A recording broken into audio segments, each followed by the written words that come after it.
বাংলাদেশ থেকে পাচার করা কালো টাকার সন্ধানে সকাল থেকে ভারতের 17 স্থানে অভিযান চালাচ্ছে কেন্দ্রীয় তদন্তকারী সংস্থা এনফোর্সমেন্ট ডিরেক্টরেট ইডি। 5 আগস্ট শেখ হাসিনার পতনের পর কয়েকশো নেতাকর্মী আশ্রয় নিয়েছে ভারতে। ইডির সংখ্যা পালিয়ে আসা নেতাকর্মীরা এ পর্যন্ত হুন্ডির মাধ্যমে কয়েকশো কোটি টাকা পাচার করেছে ভারতে।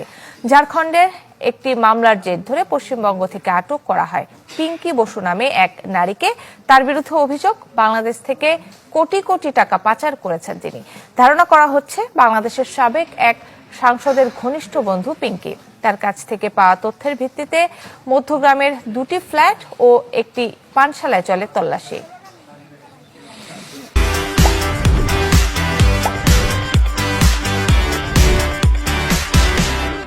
আরো জানাতে আমাদের সাথে সরাসরি যুক্ত হচ্ছেন শুভজিৎ পুততুণ্ড। শুভজিৎ, অভিযানের সবশেষ কি তথ্য আছে আপনার কাছে, জানাবেন আমাদের।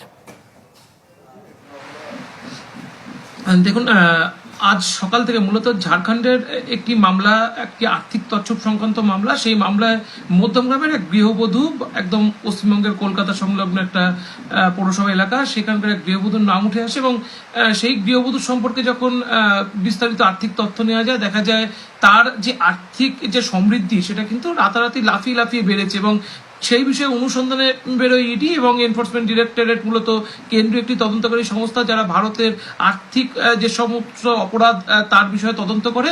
ইডির হাতে তদন্ত প্রক্রিয়া চলে যায় যে আর্থিক যে কেলেঙ্কারি, সেটা এত বড় অ্যামাউন্ট তার বিরুদ্ধে উঠে আসছে অভিযোগটা। এবং সেখান থেকে দেখা যায় যে মধ্যমগ্রামের এই যে গৃহবধূ, সেই গৃহবধূ কমসে কম কয়েকশো কোটি টাকা বিগত 5ই আগস্টের পর থেকে তিনি ভারতে এনেছেন। এবং ভারতে শুধু তার যে প্রথম এই টাকা আনার ব্যাপারটা এমন নয়, এই টাকা তিনি আগেও এনেছেন, কিন্তু 5ই আগস্টের পর থেকে যে আর্থিকভাবে যে টাকা তিনি এনেছেন সেটার পরিমাণ একটা বিশাল হিউজ অ্যামাউন্ট। এবং সেই টাকা কিন্তু বলা হচ্ছে ইডি এই মুহূর্তেই তার সন্ধান পেয়েছে অন্তত 17 জায়গায় ভারতবর্ষের, সেখানে ইডি অভিযান চালিয়েছে। এবং তার মধ্যে মধ্যমগ্রামের 3-4টি জায়গায়, বারাসাতের 2-3টি জায়গায়, একাধিক বার কাম রেস্তোরাঁ তিনি খুলেছিলেন সেই সব জায়গায়। এবং সেখানে বহু জায়গায় ইডি বলছে যে তারা এখনো পর্যন্ত নগদ অর্থের কিছু সন্ধান পেয়েছেন এবং শত কোটি টাকার সম্পদের সন্ধান সেগুলো তিনি পেয়েছেন। ইডির একটা বক্তব্য স্পষ্ট যে এই টাকা এই নারীর নয়। এই নারীর যে ইতিহাস বলছে যে তিনি একটি রেস্তোরাঁ চালাতেন ছোটখাটো, সেখানে তিনি চাউমিন, এগরোলের মতো একদম ফাস্টফুড বানাতেন।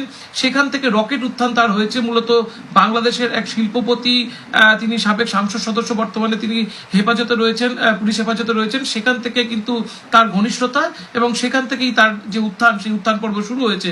এবং তার হাত ধরে এই টাকা ভারতে এসেছে কিনা বা আওয়ামী লীগের অন্য কোনো নেতা নেতৃত্বের মাধ্যমে এই টাকা এসেছে কিনা, সেই দিকে কিন্তু একটা ইডি ইঙ্গিত করছেন। ঠিক কার দিকে ইঙ্গিত করছেন সেটা কিন্তু খুব স্পষ্ট করেনি। তবে এখনো পর্যন্ত তদন্ত প্রক্রিয়া চলমান রয়েছে, জিজ্ঞাসাবাদ চলছে। ইডি বিভিন্ন জায়গায় যে অভিযান, সেটা কিন্তু এখনো পর্যন্ত সকাল থেকে চলমান অবস্থায় রয়েছে এবং সেই দিকে কিন্তু আমরাও তাকিয়ে আছি। কাকলি। শুভজিৎ, আপনাকে ধন্যবাদ। দর্শক, ভারতের 17 স্থানে অভিযান চালাচ্ছে কেন্দ্রীয় তদন্তকারী সংস্থা ইডি। বিস্তারিত জানাচ্ছিলেন সহকর্মী শুভজিৎ পুততুণ্ড।